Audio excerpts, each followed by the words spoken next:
Hello everyone, I Aishwarya welcome you all to judiciary gold. आज हम सबसे इम्पोर्टेंट एक सेशन लेने वाले हैं जिसमें हम पढ़ेंगे the most constitutional amendments.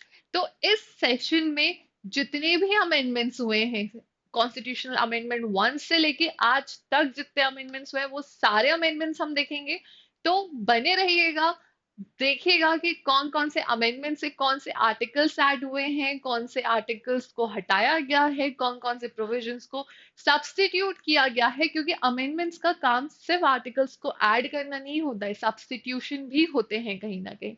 Okay, so without wasting any time start करते हैं ये हमारा सेशन। ये काफी टाइम से बहुत स्टूडेंट्स डिमांड कर रहे थे कि मैम इस पे तो एक सेशन ले लो, इसके अलावा एक और हम एक सेशन लेंगे जिसमें हम पढ़ेंगे ये आर्टिकल्स को आपको याद कैसे करना है। सारे आर्टिकल्स को याद करना थोड़ा सा डिफिकल्ट होता है और आप एक ही प्रोसेस से याद नहीं कर सकते। कुछ निमोनिक से याद होते हैं, कुछ मेमोरी से, कुछ मैपिंग से और कुछ अलग टेक्निक से। तो वो भी चीजें हम किसी और सेक्शन में देखेंगे, लेकिन आज के लिए कॉन्स्टिट्यूशनल अमेंडमेंट्स के ये पार्ट हम स्टार्ट करते हैं। ओके, ठीक है। तो किसी भी चीज को हम हमेशा देखते हैं कि फर्स्ट अमेंडमेंट से बहुत ही इंपॉर्टेंट क्वेश्चंस आते हैं यूजुअली, कि फर्स्ट अमेंडमेंट से क्या हुआ था और इसके अलावा कौन कौन सी आर्टिकल्स ऐड किए गए थे, कौन कौन से प्रोविजंस को अमेंड किया गया। So without wasting any time हम अपना फर्स्ट अमेंडमेंट देखते हैं। तो फर्स्ट अमेंडमेंट, हमारा जो फर्स्ट अमेंडमेंट था वो था 1951 में। ठीक है स्टूडेंट्स, यहाँ पे क्या हुआ था, नाइन्थ शेड्यूल ऐड किया गया था। नाइन्थ शेड्यूल यहाँ पे ऐड किया गया था जहां पे लैंड रिफॉर्म्स की बात की गई है। लैंड रिफॉर्म्स मतलब शेड्यूल 9 में 1950 में ऑलरेडी हमारा कॉन्स्टिट्यूशन बन चुका था और 1951 में पहला कॉन्स्टिट्यूशनल अमेंडमेंट हुआ। यहाँ पे जितने भी लैंड लॉर्ड्स थे यहाँ पे, तो वहां पे उनके पास बहुत सारी जमीन थी। क्या हुआ यहाँ पे कि इनको जितने भी लैंड रिफॉर्म्स थे इनको नाइन्थ शेड्यूल में रख दिया।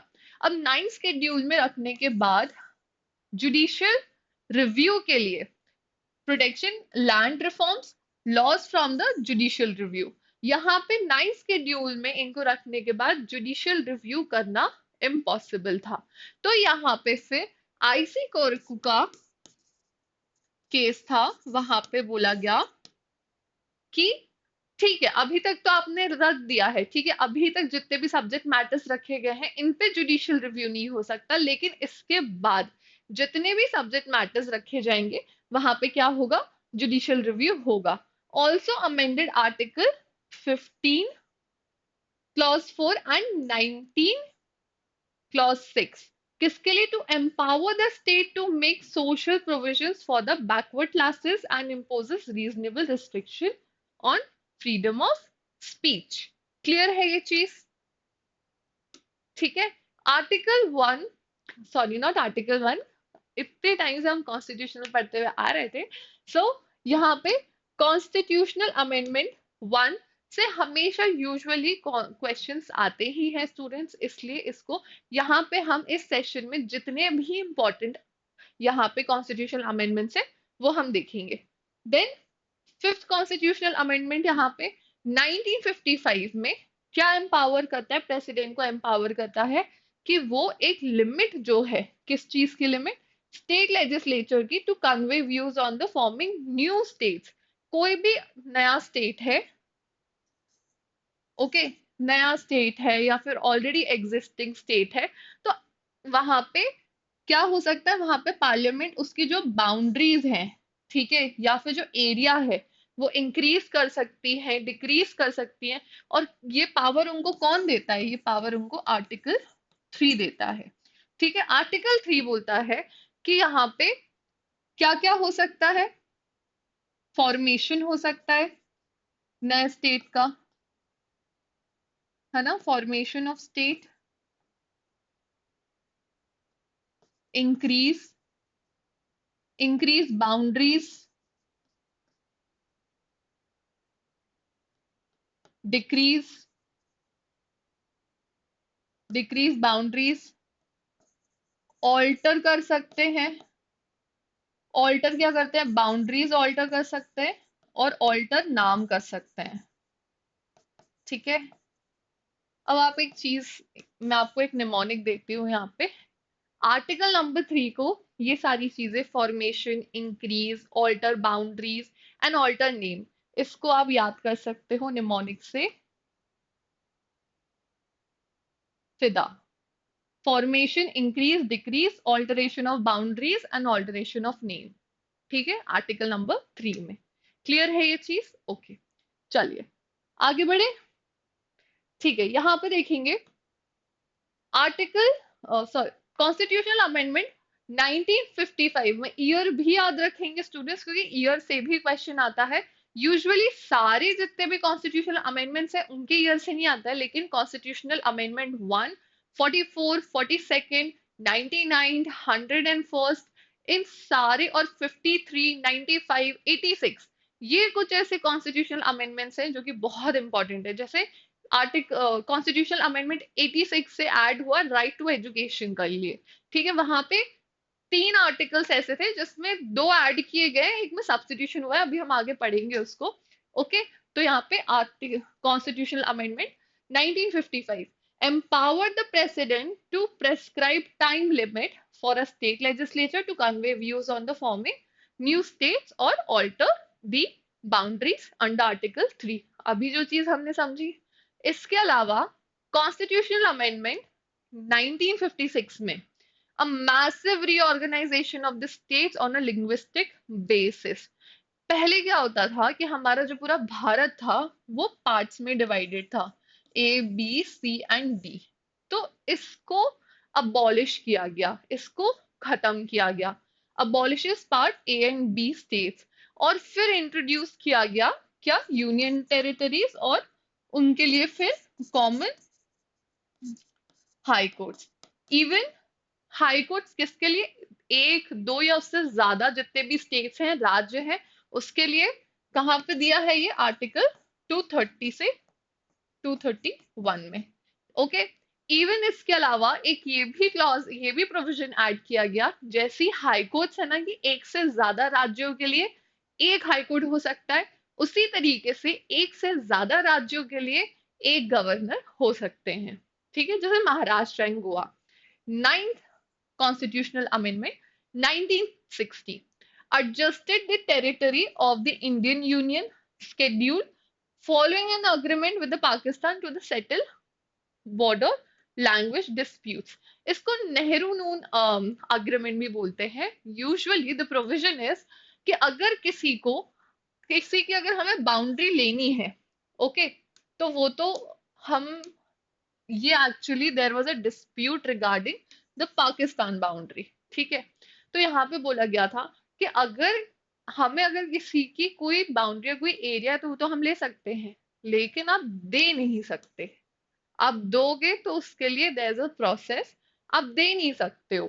ठीक है, so this thing was stated. ये इतना इंपॉर्टेंट नहीं है, बट जो चीजें जितनी जिस हिसाब से इंपॉर्टेंट होगी हम उसको वैसे पढ़ेंगे, क्योंकि आप अगर देखो तो ऐसे तो 106 कॉन्स्टिट्यूशनल अमेंडमेंट्स हैं। बट कौन से कॉन्स्टिट्यूशनल अमेंडमेंट से एग्जाम में क्या पूछा जाता है, इसलिए आप वहां बैठे हैं, और we are here to tell you कि हाँ ये कॉन्स्टिट्यूशनल अमेंडमेंट है और इससे ये चीज पूछी जाती है। ठीक है, ये भी बहुत इंपॉर्टेंट है कि जहां पे देखेंगे हम कि कौन कौन से स्टेट्स कब यूनियन टेरिटरीज बनी, कब उनको ऑर्गेनाइजेशन का एक ओहदा मिला। तो article, please bear with me, not article, constitutional amendment 10 1961, जहां पे दादर और नागर हवेली को इनकॉर्पोरेट किया गया, कैसे, एज ए यूनियन टेरिटरी। इसलिए ये कॉन्स्टिट्यूशनल अमेंडमेंट इंपॉर्टेंट है। इसके अलावा फिर 14th कॉन्स्टिट्यूशनल अमेंडमेंट, जहां पे पौंडीचेरी को इनकॉर्पोरेट किया गया and created for Himachal Pradesh, Tripura, Manipur and Goa. उसी तरीके से फिर 56th कॉन्स्टिट्यूशनल अमेंडमेंट में फाइनली फिर क्या हुआ यहाँ पे कि गोवा को एक फुल स्टेट बनाया गया, और दमन एंड दीव क्या रहे, यूनियन टेरिटरीज ही रहे। कौन से आर्टिकल में, आर्टिकल 306 1971।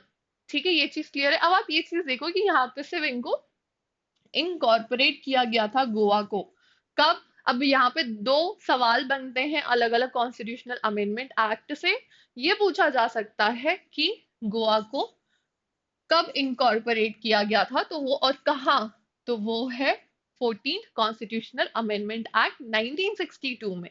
लेकिन वो यूनियन टेरिटरी के लिए कब यहाँ पे फुल स्टेट कब बने यहाँ पे, तो वो बने हैं 56th कॉन्स्टिट्यूशनल अमेंडमेंट 1987।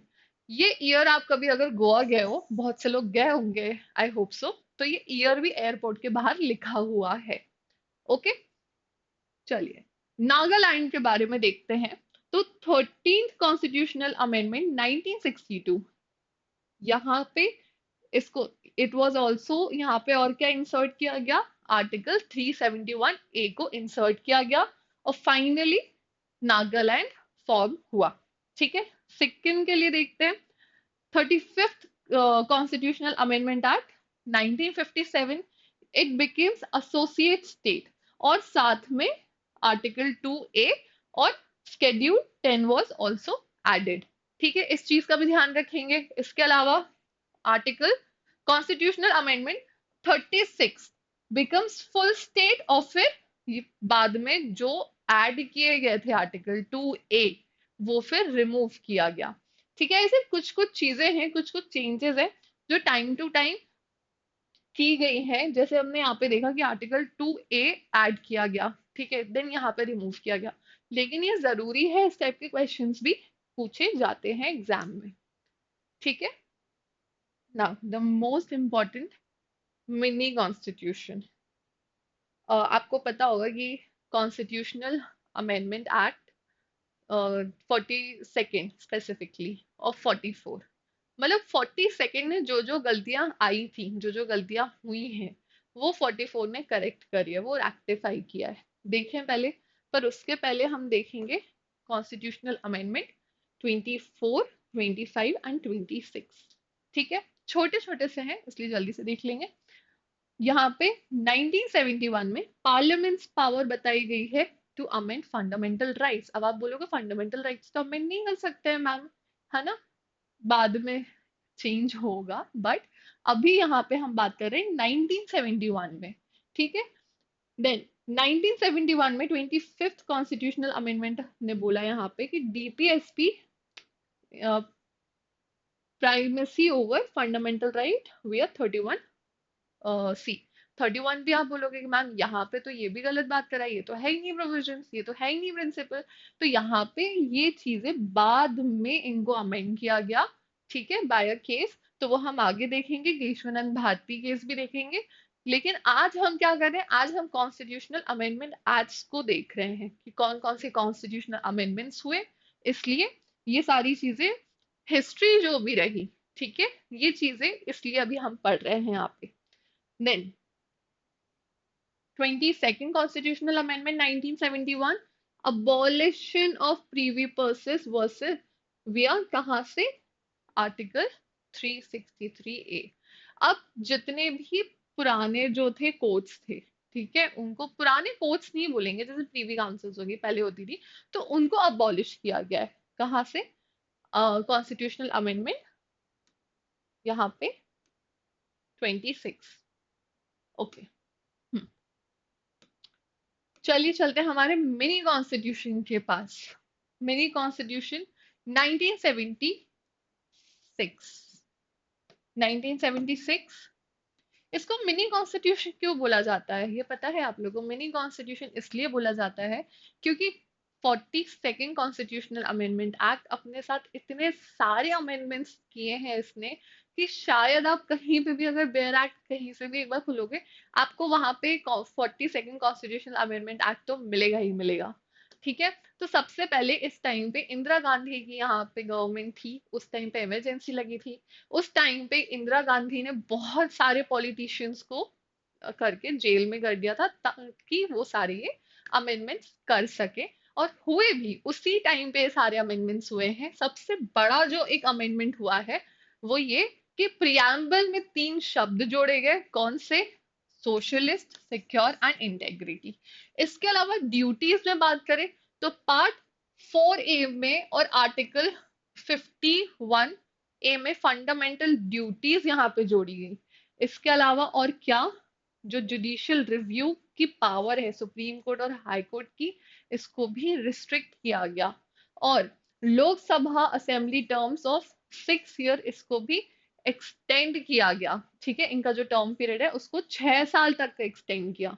और प्रेसिडेंट को भी बाउंड किया कि वो काउंसिल ऑफ मिनिस्टर्स की बात सुनने के लिए क्या है, बाउंडेड है, वो उनको सुननी ही पड़ेगी। ठीक है, इसके अलावा कौन से आर्टिकल में, 74 में। इसके अलावा made suspending fundamental rights during emergency. पहले अब आप बोलोगे कि मैम फंडामेंटल राइट्स तो सस्पेंड होते नहीं है, करेक्ट, आज की डेट में नहीं होते हैं। ठीक है, देयर आर सर्टेन आर्टिकल्स उसके उससे नहीं होते हैं। कौन कौन से आर्टिकल है, आर्टिकल 20 एंड 21। ठीक है, लेकिन इस समय में कब की बात हो रही है, ये यहाँ पे 1976 में इस टाइम पे बोल दिया गया था कि आपके जितने भी फंडामेंटल राइट्स हैं वो क्या होंगे, वो सस्पेंड हो जाएंगे। ठीक है, ओके।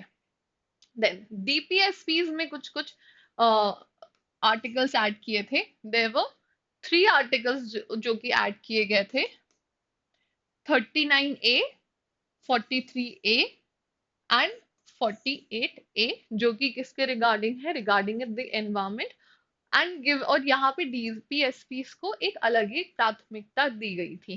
ठीक है, आज की डेट में भी दी जाती है, लेकिन किसी को भी फंडामेंटल राइट से ज्यादा प्राथमिकता नहीं दी जाती।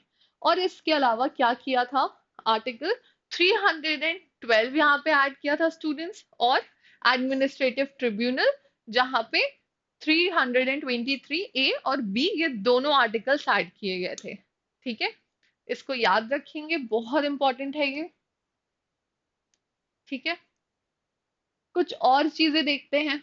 इसके अलावा जुडिशियल रिव्यू के बारे में हम बात कर चुके हैं।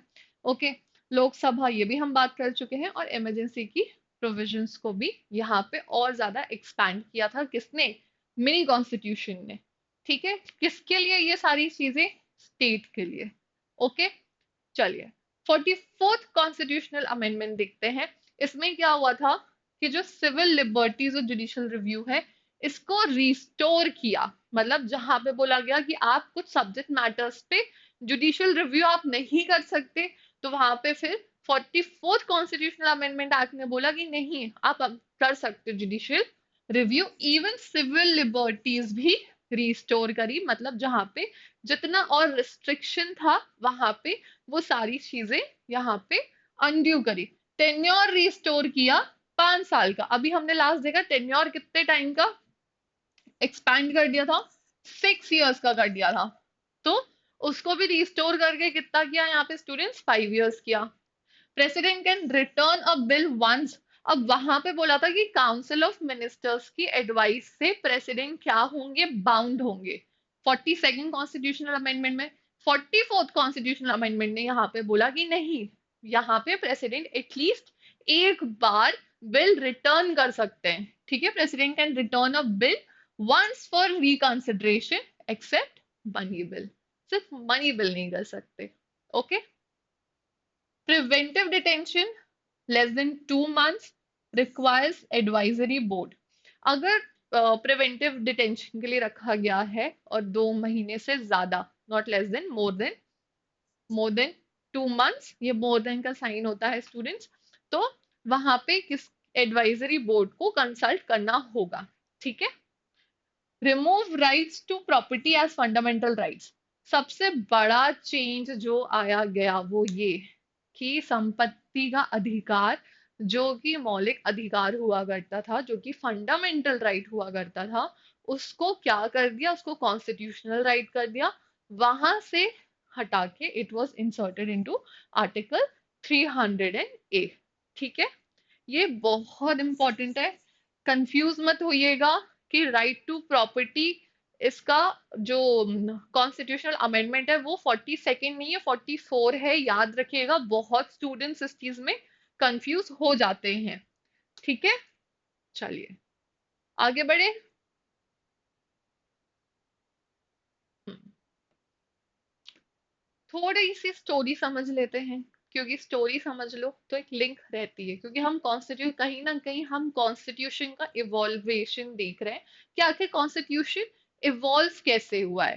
फर्स्ट कॉन्स्टिट्यूशनल अमेंडमेंट से लेके 106, it has been a long journey. अगर आप देखोगे तो फर्स्ट कॉन्स्टिट्यूशनल अमेंडमेंट हुआ है 1951 में, और अभी वी आर इनटू 2026, रिसेंटली अभी कुछ नहीं है, बट काफी समय हो चुका है। ठीक है, सो इमरजेंसी के कुछ सेफगार्ड्स देखते हैं यहाँ पे। Internal disturbance with strict armed rebellion, okay, then requires written advice from the cabinet to the president. अगर इनिशिएट करना है तो ठीक है, तो यहाँ पे बोल दिया गया था कि अगर इनिशिएट करना है आपको इमरजेंसी तो आपको रिटर्न एडवाइस चाहिए फ्रॉम द कैबिनेट, जो कि कैबिनेट एडवाइस करेंगे किसको, प्रेसिडेंट को। और अप्रूवल कौन देगा, parliament must approve with in 1 month, 1 महीने के अंदर अप्रूवल दिया जाएगा। और requires parliamentary renewal every 6 months, और फिर उसके बाद हर 6 महीने में पार्लियामेंट्री रिन्यूअल के लिए यहाँ पे जरूरत होगी। Then Lok Sabha uniquely empowered to revoke by passing a resolution, कौन कर सकता है यहाँ पे रिवोक, लोकसभा कर सकती है यहाँ पे रिवोक, ठीक है, बाय पासिंग अ रिजोल्यूशन, एक रिजोल्यूशन पास करने के बाद। Then article 20 and 21 can not be suspended even during an active emergency. अभी हम इसको पहले डिस्कस कर चुके हैं कि आर्टिकल 20 और 21 जो है वो सस्पेंड नहीं होंगे, वो वैसे के वैसे ही रहेंगे। उनका जो पावर, उनका जो एप्लीकेशन है वो वैसा ही रहेगा, वो सस्पेंड नहीं होंगे ड्यूरिंग एन इमरजेंसी। ओके, ठीक है, ये बहुत इंपॉर्टेंट है और इससे क्वेश्चंस आते हैं स्टूडेंट्स। ये बहुत ज्यादा इंपॉर्टेंट है, वेरी वेरी इंपॉर्टेंट। ठीक है, यहाँ पे 8th शेड्यूल जो कि बात करता है ऑफिशियल लैंग्वेजेस की, अगर आप देखो तो फिर 20th कॉन्स्टिट्यूशनल अमेंडमेंट से सिंधी लैंग्वेज ऐड हुई है, 71st से कोंकणी, मणिपुर और नेपाली हुई है, 92nd कॉन्स्टिट्यूशनल अमेंडमेंट से बोडो, गौरी, मैथिली और संथाली, ठीक है, ये सारी लैंग्वेजेस ऐड हुई हैं। याद रखिएगा कि कौन से कॉन्स्टिट्यूशनल अमेंडमेंट से कौन सी लैंग्वेज ऐड हुई है, इससे क्वेश्चन 101% आपको मिलेगा। ठीक है, आप पीवाईक्यूज भी अगर आप उठाएंगे कोई से भी स्टेट का, कोई से भी स्टेट हो, ठीक है, मैं ये नहीं बोल रही कि सिर्फ MP, Rajasthan, Chhattisgarh, DGS, any state. Okay, ना 52nd कॉन्स्टिट्यूशनल अमेंडमेंट एक्ट, हम यहाँ पे ना 1 से लेके हम डायरेक्टली हम क्रोनोलॉजी में भी पढ़ सकते थे यहाँ पे अमेंडमेंट्स एक्ट, बट मुझे लगा कि उसके बाद पता है क्या होता है, जैसे अभी हमने लैंग्वेज का एक ही स्लाइड में कर लिया तो वो एक कंसाइज्ड फॉर्म में हो गया, वरना फिर लाइन से तो आपको हर सोर्स में मिल जाएगा। ठीक है, फिर उसको मेमोराइज करके रखना, फिर आप उसमें नोट्स बनाएंगे, फिर आप उसको याद करके रखेंगे। इट्स बेटर वो मेहनत हम आपको करके दे दें और आप सिर्फ उसको पढ़ने का और याद करने का काम करिए। ठीक है, 52nd constitutional amendment 1985 introduce the anti defection law. Anti defection law क्या होता है, आर्टिकल कौन सी आर्टिकल में दिया गया है ये, ठीक है, कमेंट सेक्शन में बताइएगा। तो यहाँ पे क्या होता है एंटी डिफेक्शन लॉ, कि कोई भी दल बदल बोलते हैं इसको, कि कोई भी अगर एक पार्टी में इलेक्टेड है, ज्वाइन किए हुए हैं, और अगर वो 6 महीने बाद या 6 महीने के अंदर ही तुरंत किसी और पार्टी में जाके जुड़ जाते हैं, तो वहां पे क्या होता है, वहां पे anti defection law to curb political horse inserted the, कहाँ पे इंसर्ट किया गया, inserted the 10th schedule. Okay, then 61st constitutional amendment देखते हैं, which has expanded the electorate by reducing the voting age। Voting age यहाँ पे क्या कर दी गई थी, 21 से 18 साल। आर्टिकल नंबर भी याद रखेंगे, 326। ओके, 91st कॉन्स्टिट्यूशनल अमेंडमेंट, यहाँ पे जो साइज है किसका, council of ministers at the centre, मतलब जो स्ट्रेंथ है, and the states to prevent अनवाइंडेंटली बेस्ड ऑन द कैबिनेट, इसको भी यहाँ पे चेंज किया गया। ठीक है। देन 96 कॉन्स्टिट्यूशनल अमेंडमेंट, यहाँ पे दिल्ली का स्टेटस जो है वो एनसीटी किया गया with its own legislative assembly. Article कौन सा ऐड किया गया यहाँ पे? 239 AA। ठीक है, क्लियर है ये चीज? आगे बढ़े ना, just a minute. Okay, rural governance ना स्टूडेंट्स, ये भी बहुत इंपॉर्टेंट है क्योंकि इससे भी क्वेश्चंस आते हैं। ठीक है, यहाँ पे क्वेश्चंस आता है डायरेक्टली किस पे, यहाँ पे डायरेक्टली कॉन्स्टिट्यूशनल अमेंडमेंट पूछे जाते हैं। क्या पूछा जाता है कि कौन से कॉन्स्टिट्यूशनल अमेंडमेंट एक्ट से यहाँ पे जैसे पंचायती राज इंसर्ट हुआ या फिर पार्ट 9 इंसर्ट हुआ। इसलिए इसको याद रखेंगे कि 73rd कॉन्स्टिट्यूशनल अमेंडमेंट 1992 के अमेंडमेंट से क्या ऐड हुआ है? पार्ट 9 ऐड हुआ है और पंचायती राज ऐड हुआ था। ठीक है, वहीं अर्बन एरियाज में 74th कॉन्स्टिट्यूशनल अमेंडमेंट में यहाँ पे क्या हुआ है? इंसर्ट हुआ है 9A पार्ट और 12th स्केड्यूल, और यहाँ पे कौन सा? 11th schedule. क्लियर है ये चीज? चलिए आगे बढ़ते हैं।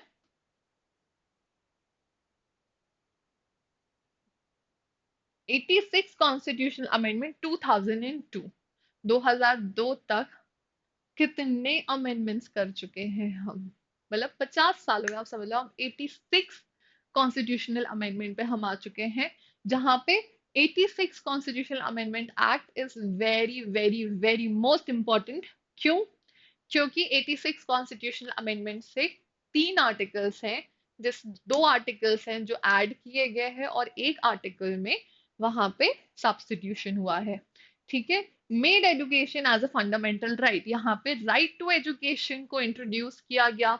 ओके, यहाँ पे कौन से article? Article 21A, right to education किन के लिए? जो 6 से 14 साल तक के बच्चे हैं। और मॉडिफाइड आर्टिकल 45 एंड 51A का की। ठीक है, जो फंडामेंटल ड्यूटीज के बारे में बात करता है।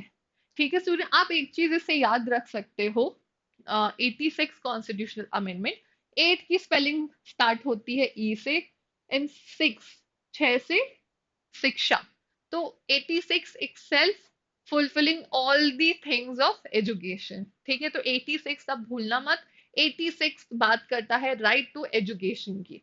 ठीक है, 97th Amendment Act 2011 granted constitutional status to cooperative societies। cooperative societies कहाँ से इंसर्ट हुई है स्टूडेंट्स? तो वो 97 कॉन्स्टिट्यूशनल अमेंडमेंट से हुई है। पार्ट 9B और article 43B was added. Clear है ये चीज? अब 93 कॉन्स्टिट्यूशनल अमेंडमेंट 2005, ये बात करता है रिजर्वेशन की, किसकी? SC ST OBC in private unaided institutional institute. Article 15(5) जो है वो कहाँ से ऐड हुआ था? वो 93 कॉन्स्टिट्यूशनल अमेंडमेंट एक्ट से ऐड हुआ था। क्लियर है ये चीजें? चलिए now 101st constitutional amendment act, जो बात करता है जीएसटी की, जिसने जीएसटी इंट्रोड्यूस किया है। जो हम आजकल अब कहीं पे भी खाना खाने जाते हैं, घूमने जाते हैं, कहीं स्टे करने जाते हैं, तो हम जीएसटी को हम जरूर देखते हैं कितना % जीएसटी लगा है। ठीक है, तो वो जीएसटी कहाँ से आया? वो जीएसटी यहीं से आया है। ओके, देन इंसर्टेड, इसने कौन सा आर्टिकल इंट्रोड्यूस किया? 246A with special proviso for GST. ठीक है, देन आर्टिकल 246(9)(a), यहाँ पे collection of GST in course of interstate trade, जहाँ पे भी इंटरस्टेट ट्रेड हो रहे हैं उनको लेके जीएसटी की बात करी गई। और यहाँ पे आर्टिकल 279A, जहाँ पे क्रिएशन ऑफ जीएसटी काउंसिल के बारे में बोला गया है। ठीक है, चलिए आगे बढ़े। ठीक है, okay. Another most important topic यहाँ पे 102nd कॉन्स्टिट्यूशनल अमेंडमेंट 2018। यहाँ पे क्या हुआ, granted constitutional status of the national commission for backward classes.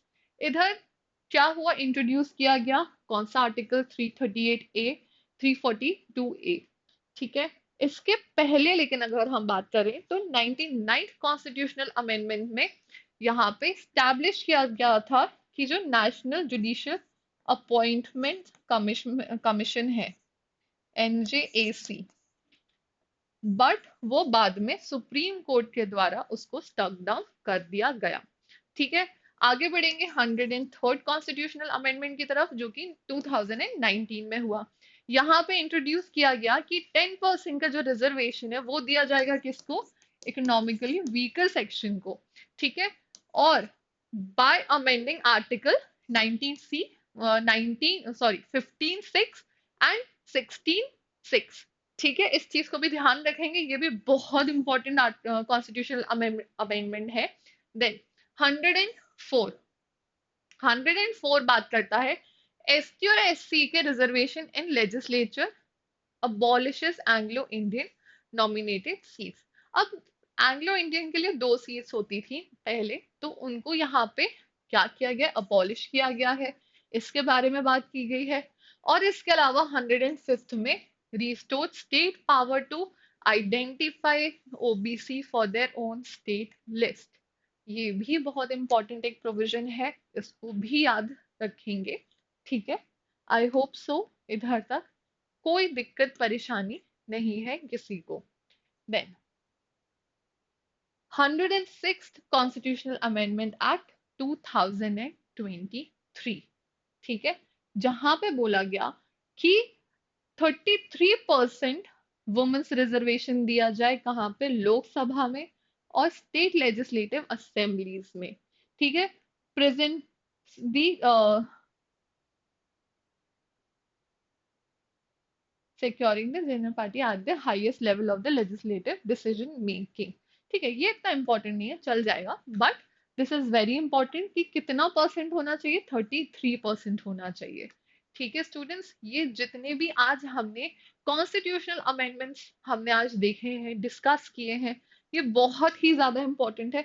आप भले पूरे जितने भी कॉन्स्टिट्यूशनल अमेंडमेंट्स, आप भले 1 से लेके 106 तक भले आपको याद नहीं हो रहे, लेकिन ये वाले मिस करना आप अफोर्ड नहीं कर सकते हो, ना ही आपको करना चाहिए, क्योंकि इनमें से क्वेश्चन आते हैं और 110% आते हैं।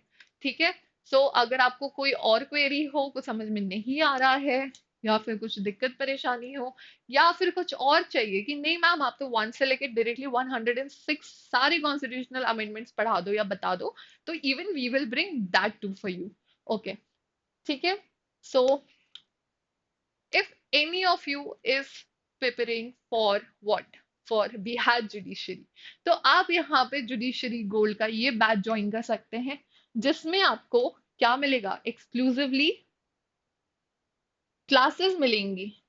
ठीक है, और ये क्लासेस आपको लाइव क्लासेस रहेंगी, 10 सब्जेक्ट्स और 15 सब प्लस सब्जेक्ट टेस्ट मिलेंगे, यहाँ पे 10 कॉम्प्रिहेंसिव टेस्ट मिलेंगे और 10 डेडिकेटेड जीके, इवन जीएस के भी टेस्ट मिलेंगे।